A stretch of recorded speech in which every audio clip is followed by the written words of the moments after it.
Saudações, pessoal! Viva Cristo Rei, salve Maria Imaculada e São José, seu castíssimo esposo.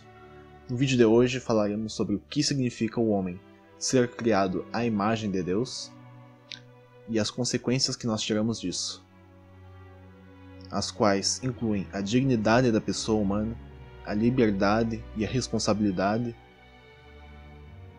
os direitos e deveres fundamentais e a relação disso com a lei natural e a revelação. Gênesis, capítulo 1, versículo 26. Abre aspas. Então Deus disse: façamos o homem à nossa imagem e semelhança, que ele reine sobre os peixes do mar, sobre as aves do céu, sobre os animais domésticos e sobre toda a terra, e sobre todos os répteis que se arrastam sobre a terra. Fecha aspas. Sobre o que significa o homem ser criado à imagem de Deus, o doutor angélico, ou seja, Santo Tomás de Aquino, nos diz no artigo 5 da questão 93 da primeira parte da Suma Teológica o seguinte: abre aspas, como se diz que o homem é a imagem de Deus pela natureza intelectual, ele é essa imagem no máximo grau à medida em que, nesse mesmo grau, a natureza intelectual de Deus pode ser imitada. Ora, a natureza intelectual imita Deus em máximo grau no ponto de vista em que Deus a si mesmo se intelige e ama, por onde a imagem de Deus pode ser considerada no homem a tríplice luz. Primeiro, enquanto o homem tem aptidão natural para inteligir e amar a Deus. Essa aptidão consiste na natureza mesma da mente, comum a todos os homens. Depois, enquanto o homem atual ou habitualmente conhece e ama a Deus, embora imperfeitamente. E essa é a imagem por conformidade da graça. Terceiro, enquanto o homem conhece a Deus atualmente e perfeitamente o ama. E assim, essa é a imagem por semelhança da glória. Por onde, a propósito do passo da Escritura, gravado está, Senhor, sobre nós o lume do teu rosto. A glossa distingue tríplice imagem: a da criação, a da segunda criação e a da semelhança. Ora, a primeira imagem está em todos os homens, a segunda só nos justos, a terceira, porém, só nos bem-aventurados. Fecha aspas.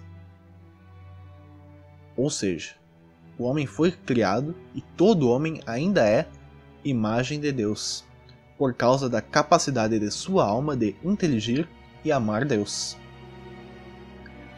As potências da inteligência e da vontade, porque o amor é um ato da vontade, mostram-nos tal imagem de Deus no homem. E as consequências de o homem ser tal imagem de Deus, vemos a seguir, como diz o Catecismo da Igreja Católica, nos parágrafos 343 e 1706. Número 343. Abre aspas. O homem é a obra-prima da criação. A narrativa bíblica exprime essa realidade fazendo nítida distinção entre a criação do homem e a das outras criaturas. Conferir Gênesis capítulo 1, versículo 26. Fecha aspas. Assim sendo, tal imagem de Deus impressa no homem, a qual vemos nas potências da inteligência e da vontade, nos permite checar a superioridade em relação à proximidade de Deus e à imitação de Deus que o ser humano possui diante das outras criaturas terrestres. E verificamos o próprio domínio que o Criador afirmou do homem perante elas. Número 1706. Abre aspas. Mediante a sua razão, o homem conhece a voz de Deus, que o impele a, abre aspas, fazer o bem e a evitar o mal. Fecha aspas. Nota de rodapé número 1. Todos devem seguir esta lei, que ressoa na consciência e se cumpre no amor de Deus e do próximo. o exercício da vida moral atesta a dignidade da pessoa. Fecha aspas.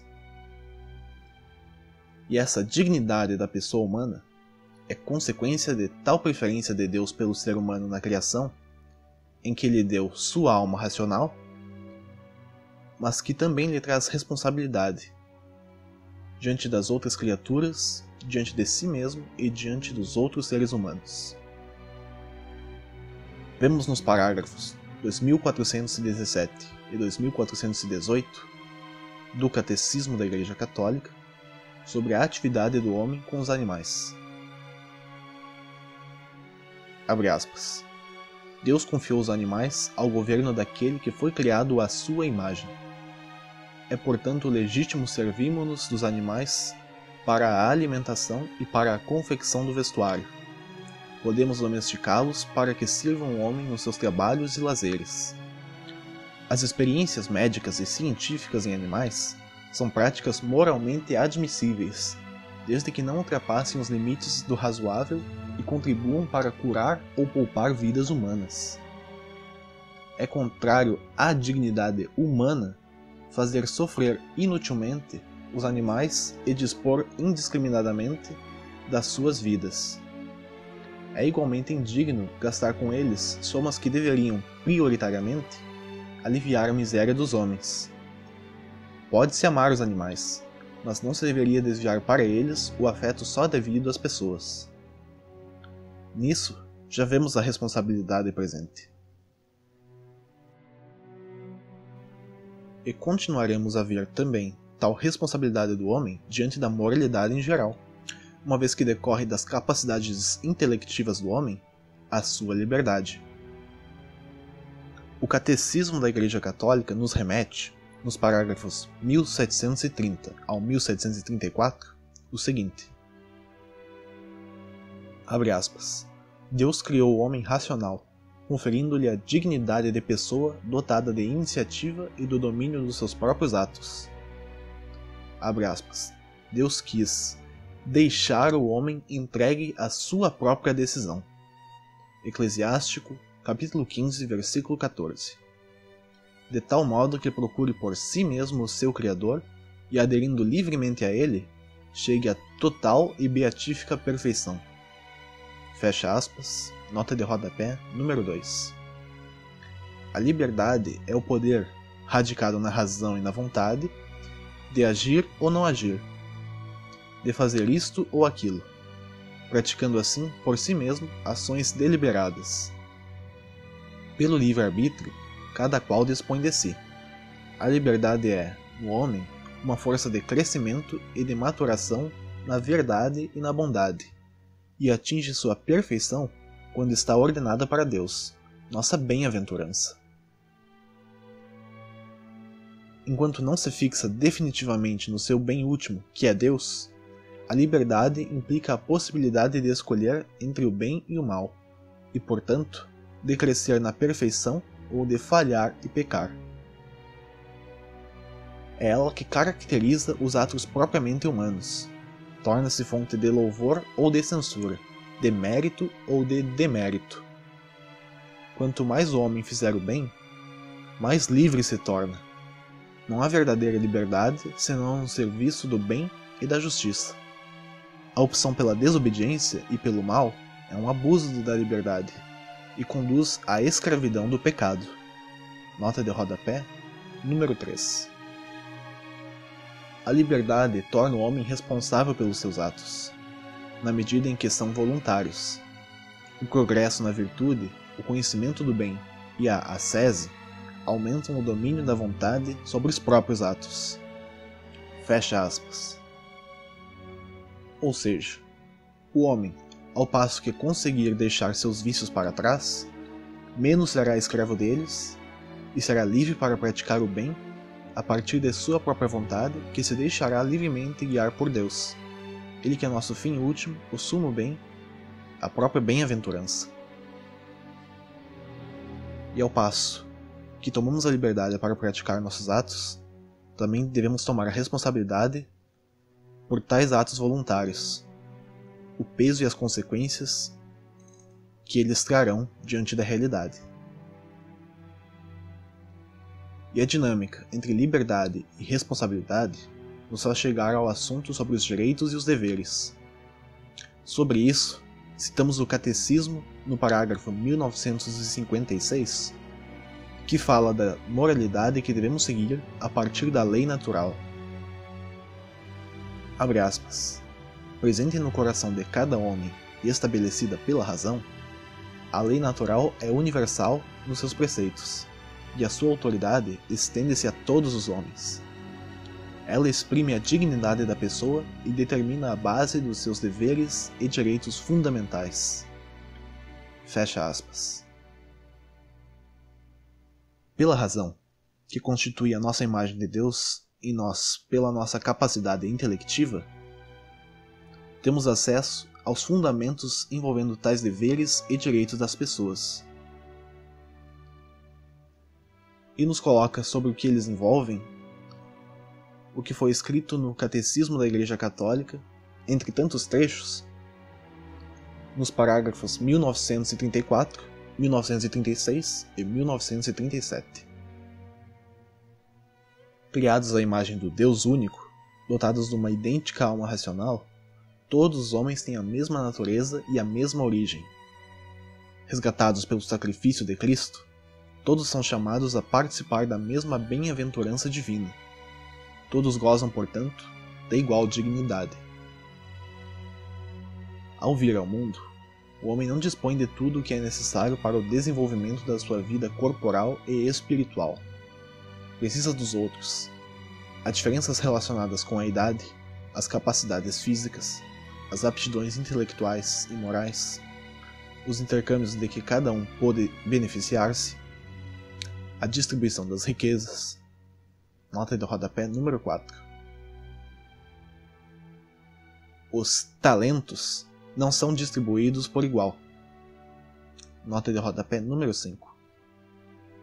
Estas diferenças fazem parte do plano de Deus, que quer que cada um receba de outrem aquilo de que precisa e que os que dispõem de talentos particulares comuniquem os seus benefícios aos que deles precisam. As diferenças estimulam e muitas vezes obrigam as pessoas à magnanimidade, à benevolência e à partilha, e incitam as culturas a enriquecerem-se umas às outras. Abre aspas. Eu distribuo as virtudes tão diferentemente que não dou tudo a todos, mas a uns uma e a outros outra. A um darei principalmente a caridade, a outro a justiça, a este a humildade, àquele uma fé viva. E assim, dei muitos dons e graças de virtudes espirituais e temporais, com tal diversidade que eu não comuniquei tudo a uma só pessoa, a fim de que vós fosseis forçados a usar de caridade uns para com os outros. Eu quis que um tivesse necessidade do outro, e todos fossem meus ministros na distribuição das graças e dons de mim recebidos. Fecha aspas. Nota de rodapé número 6. Fecha aspas. E por fim, encontramos as bases da lei natural, que nos comunica tais consequências e componentes da dignidade humana, no Decálogo, os 10 mandamentos revelados por Deus. Nele estão os princípios para o reto agir humano, como afirma o Catecismo no parágrafo 2070. Abre aspas. Os 10 mandamentos fazem parte da revelação de Deus, mas ao mesmo tempo ensinam-nos a verdadeira humanidade do homem.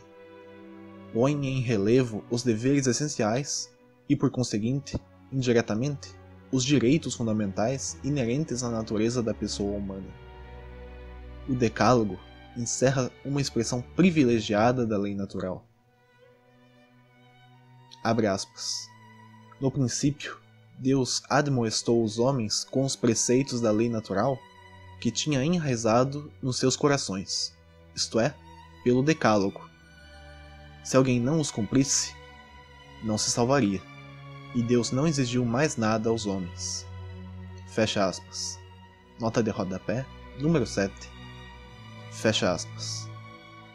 Sendo assim, é ao vivermos os 10 mandamentos, especialmente em comunidade, que de fato vemos resplandecer e ser honrada a dignidade da pessoa humana.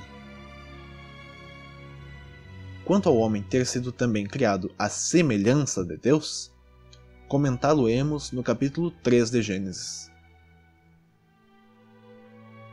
E por agora, podemos encerrar essa explanação envolvendo a responsabilidade do homem em seu agir, a necessidade que disponibilizamos nossos talentos ao amparo dos demais, e ao exercício pleno de nossa liberdade, com a seguinte fala.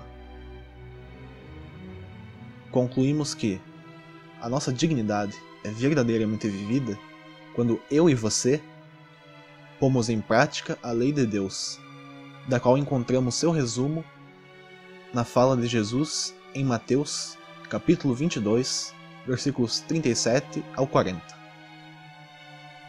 Abre aspas. Amarás o Senhor teu Deus de todo o teu coração, de toda a tua alma e de todo o teu espírito. Esse é o maior e o primeiro mandamento. E o segundo, semelhante a este, é: amarás o teu próximo como a ti mesmo. Nesses 2 mandamentos se resumem toda a lei e os profetas. Fecha aspas.